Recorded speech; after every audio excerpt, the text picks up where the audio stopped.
Hi, Claire here. These pretty tags I made using Anita Design's mini collection Rejoice, available at the Lilypad.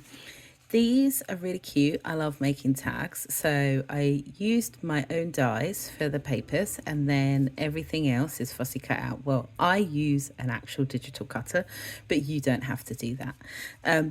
You can cut all of these things by hand, and you can even like trace your own tag shape and then cut that out of the pretty papers.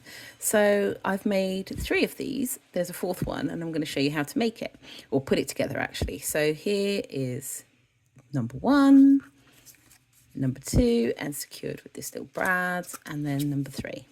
And then number 4, I have the tag, I have the bow, I have the brad that will secure it, and I have my numbers and my sentiment.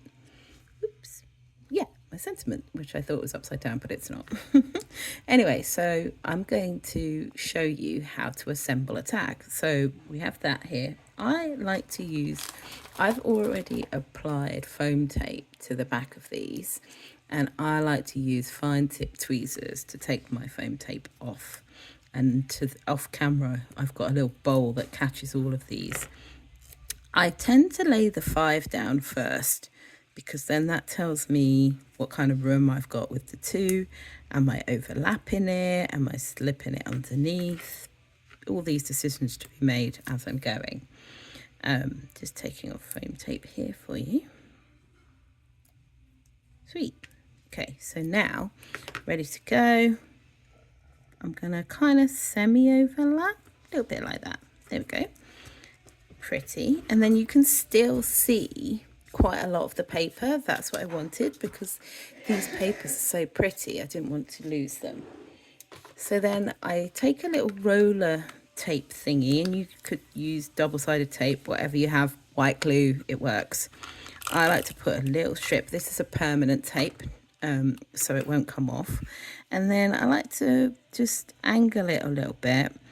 And I think with these, it's always good to try and show some of this curve of the 5, because then it looks like a 25. That's how I feel about it. You may not feel the same. I have already poked a little hole through the center of my bow, and I'm going to pop my brad through that. Now, this is my tag die cuts quite a big hole.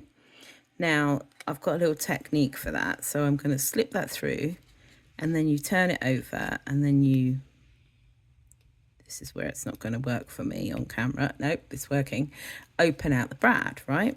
And then I want to get the brad in the right place. I want my star facing that way. So now my brad is there. But that's going to move around because that hole is so big, and there's nothing I can do about that.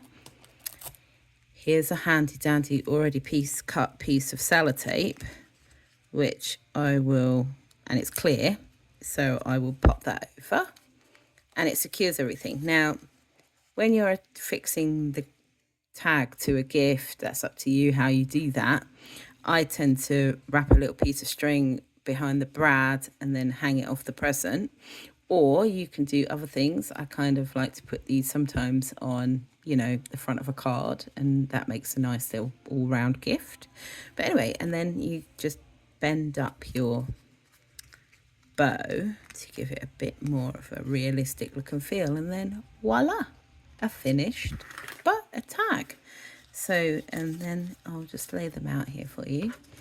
Here are the finished 4. All the papers are from the kit, all the numbers are from the kit, all the bows are from the kit, and all the sentiment strips are from the kit. I just cut everything. I did use my own tag die, and I did use a digital die cutter, but you can fussy cut all of this by hand. And like I said, if you have a tag and you want to print it out, you can use it as a template. If you have a tag in your house, you can draw around one. So all of these can be made without any tools and equipment. You just have to add something in the middle. That can be up to you. You don't actually have to. You could string a piece of twine through it. So there you go. 4 super cute, super easy little tags. See you soon.